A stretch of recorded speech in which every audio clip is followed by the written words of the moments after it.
Greetings, magical mages and spiritual sages. Welcome to Age of the Mage podcast, and this is episode 67.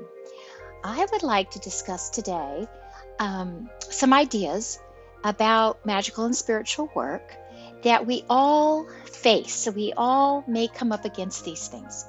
And given our time and given what's on the horizon, and how much many of us, those of you listening to this podcast and others that feel the spirit of the gathering in them, may really be turning to in the coming days. We may find that we turn to spirit and magic even more than we have in the past because of these various energies coming in, because of our new types of the needs we're going to have as dimensions kind of collapse and merge, as boundaries between dimensions shift and change, become more fluid. So many things can be happening now. Time itself may change right out from under us. We might all start experiencing collapsed time and expanded time, even more than normal. We all know that if we're enjoying something, time goes faster. Time is something that's kind of relative to what we're experiencing and our emotions. Now, not so much on the clock, the half hour may still be the same half hour, but if we're truly in moments of enjoyment, pleasure, or deep, connection with the current time, the now moments, then that half hour just flies by. Just seems like, man, I thought I was only doing this for 5 minutes. On the other hand, if something is unpleasant and we're dragging through it, it's something we don't want to be doing, that half hour can seem like an hour. It could seem like 2 hours. It can be perceived. Time can be perceived relative to our emotions and our feelings. We've even had some experiences, many of you, and some have been shared with me, and some I've even experienced, where time just seems to shrink or expand. Like you're late, you're on the way somewhere, and there's no possible way to get there, and yet you just almost feel like you entered into this little bubble or this little envelope, and lo and behold, you arrive at your destination, and you are on time, with no clear explanation as to how or why that could have happened.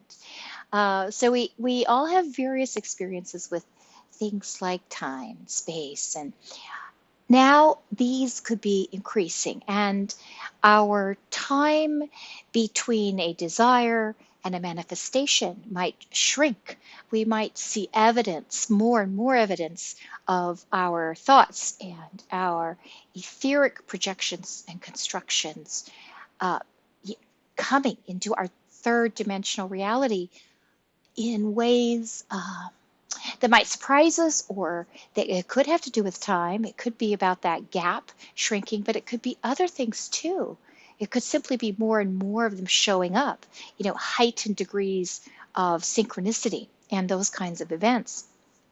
And of course, all of these things are usually thought of in positive ways, and they're light, and we're saying, this is great, this is wonderful, we want these spiritual gifts to merge with us more easily in our physical plane. But remember, that also opens up the door for energies that are darker or heavier or more dense to also come through in new ways, in ways we might not be expecting, or more often along the same lines as the energies of light and magic and spirit and soul.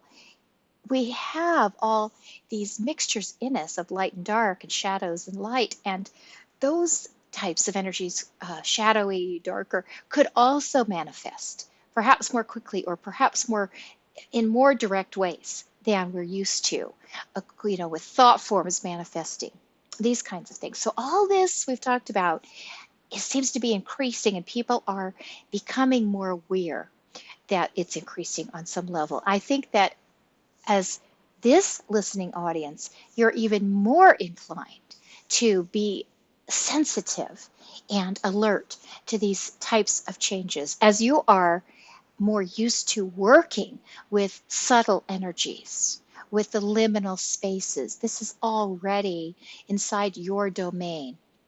And no matter which type of magic or spirit or soul connection, star family, no matter which kind of link you personally have established between yourself and higher dimensions and other realms, this part we have in common. This oncoming shift into a higher frequency, which means it puts us closer to those dimensions where the invisible things happen.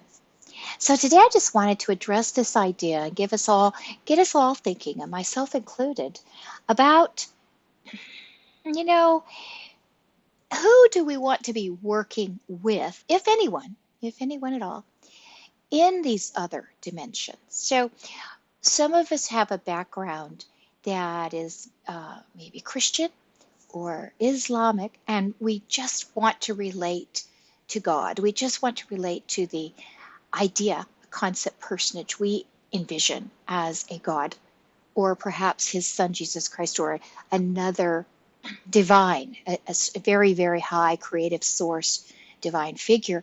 And we tend, if that's our background and that's where our comfort levels are, we may tend to address our needs and voice our concerns and our issues solely to that personage.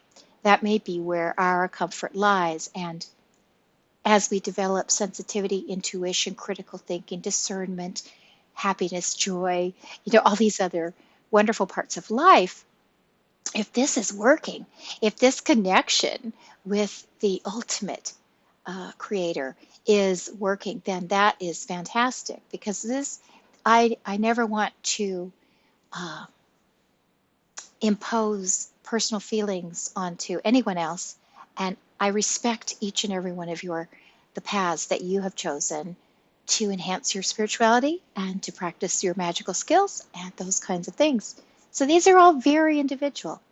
And let's talk about another. Some of you have backgrounds in maybe the pagan or earth religion styles of addressing spirituality and magic together.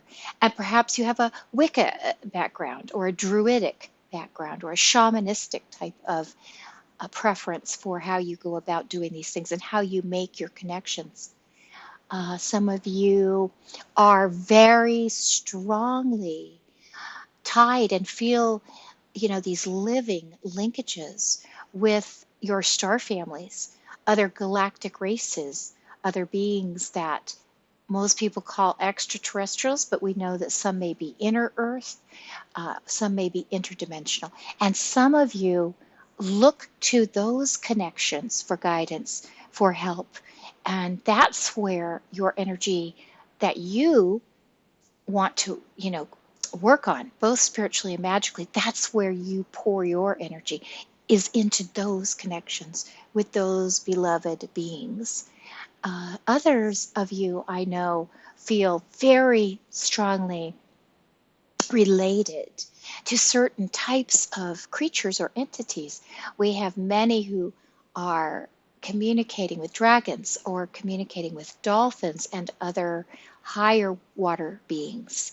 So this, and then there's the angel realm. That whole paradigm exists. Some of you are strongly uh, connected to paradigms of gods and goddesses from certain cultures. So any of these, and many more I'm sure that I haven't even named, these are pathways to discovering our soul's purpose and our soul's best and highest, most benevolent and beneficial evolution. And there are those that also might not externalize anything. There are people who definitely feel that even though we feel like we're reaching out to an external source, that it's just fragments of ourselves, or it's just honestly that it's just limitless how we could view what we reach for and what kinds of connections we feel strongly about developing as we progress down our magical and spiritual paths. And today I'd like to address this issue because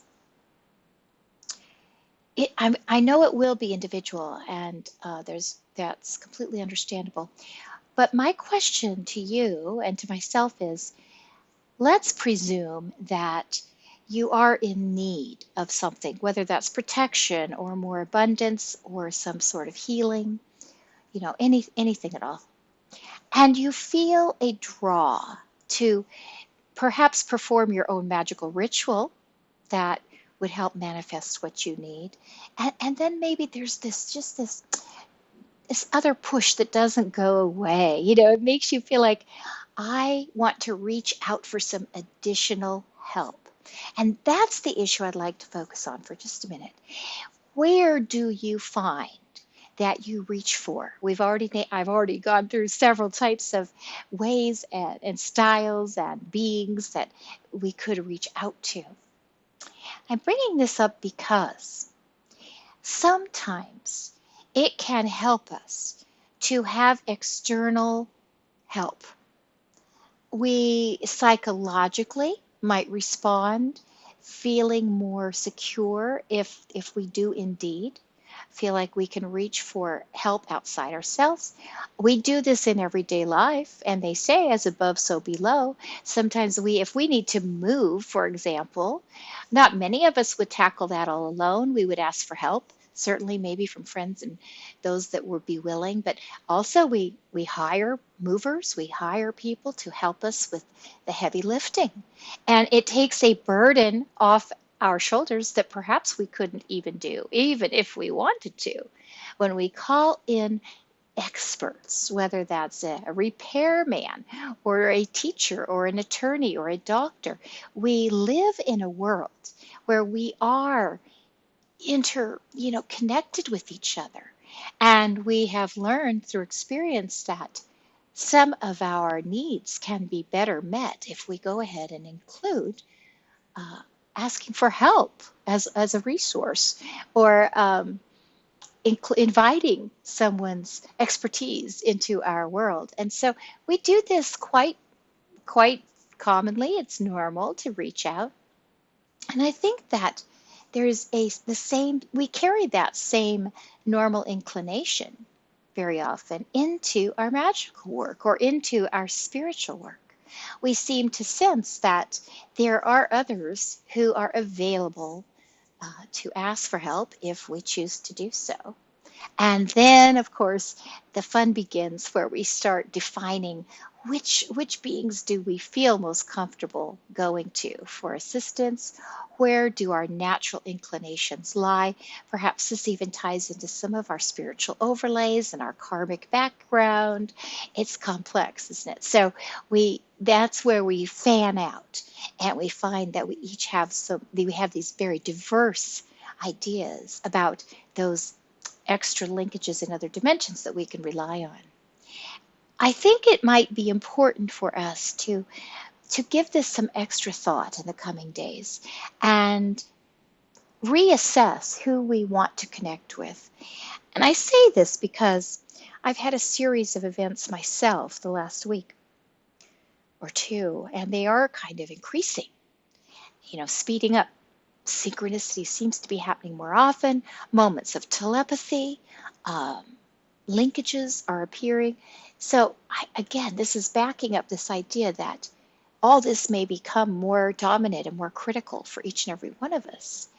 And I find myself reaching into some powerful paradigms, reaching for some of the beings that I feel can fill in my gaps. If I'm not quite ready to tackle a source of darkness that I perceive as pretty big and pretty bad, it helps me carry through with my intentions to clear that when I reach for help, when I identify who or what type of being would I like to ally myself with and begin to work with and begin to understand even better for the coming challenges that may be ahead, and even the coming joys and positive things that are going to unfold for all of us. So I would just advise us all, take a minute here with these thoughts.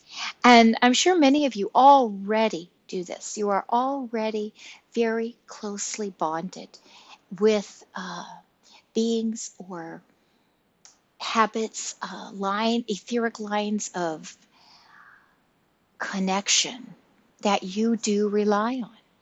And I would say to strengthen these, I would encourage each and every one of us to value these connections and do what we can to strengthen them, because I do believe we will be leaning on these connections in the days to come, and they will take on even greater value to us as we go forward.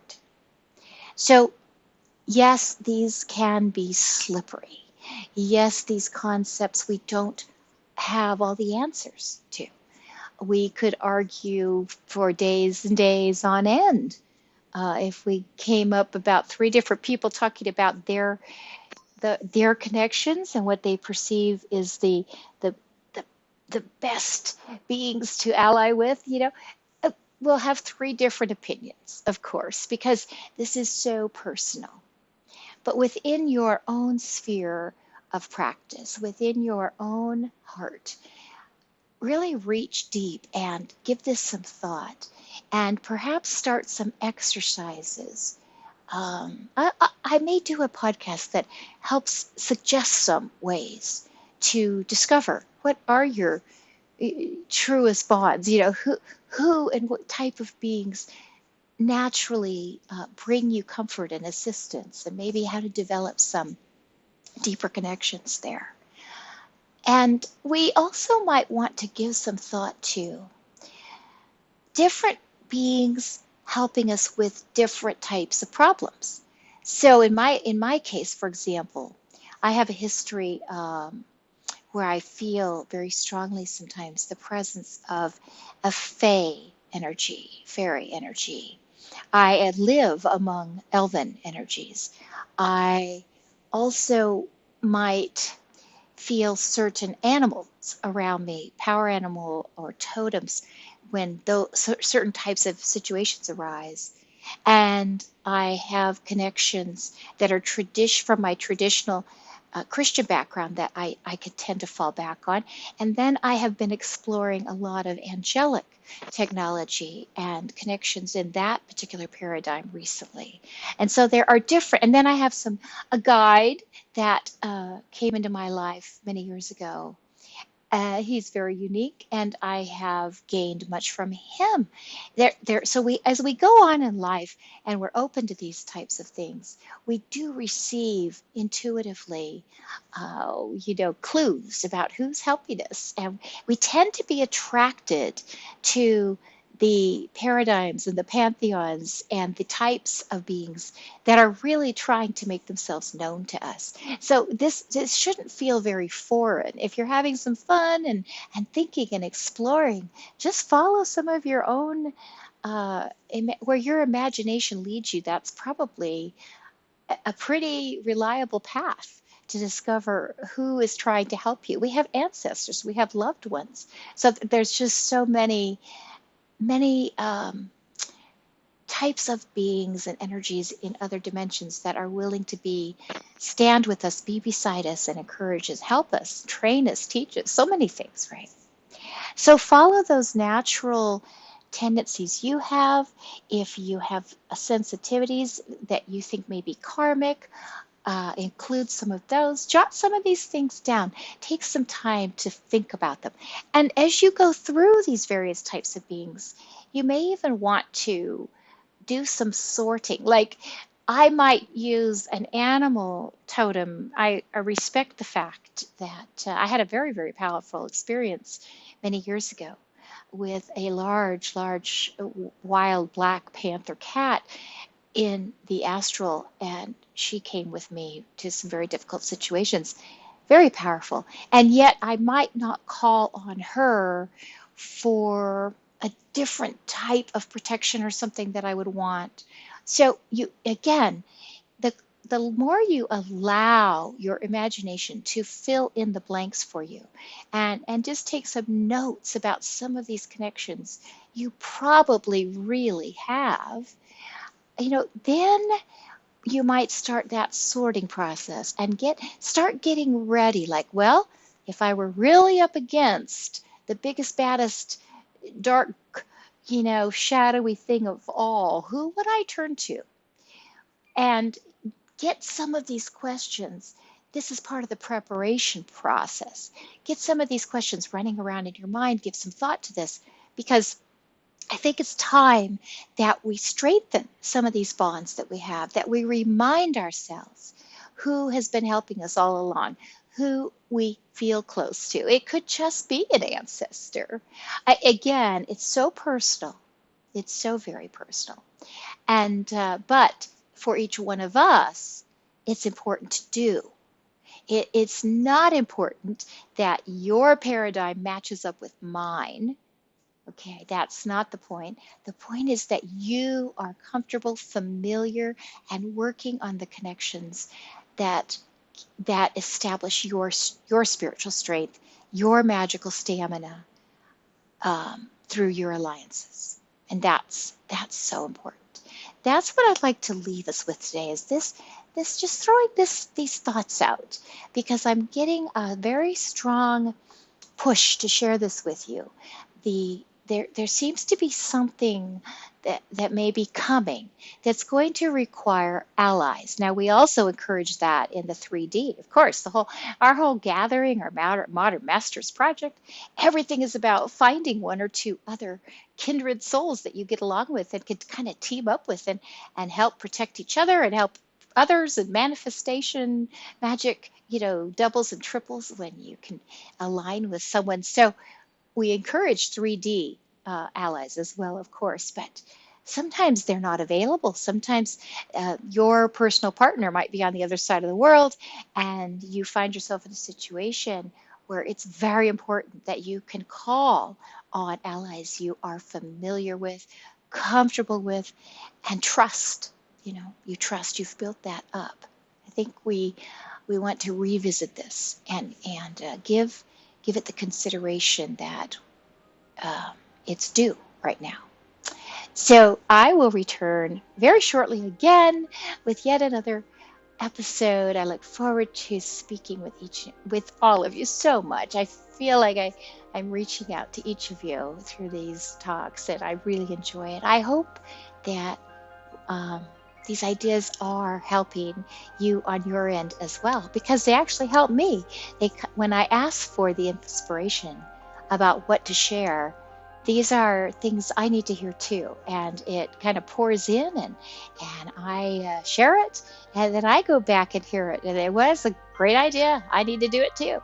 So I appreciate you joining me in truly, this is a journey that we're taking together, and I very, very much appreciate each of you. So I will return shortly, but I will say goodbye for now.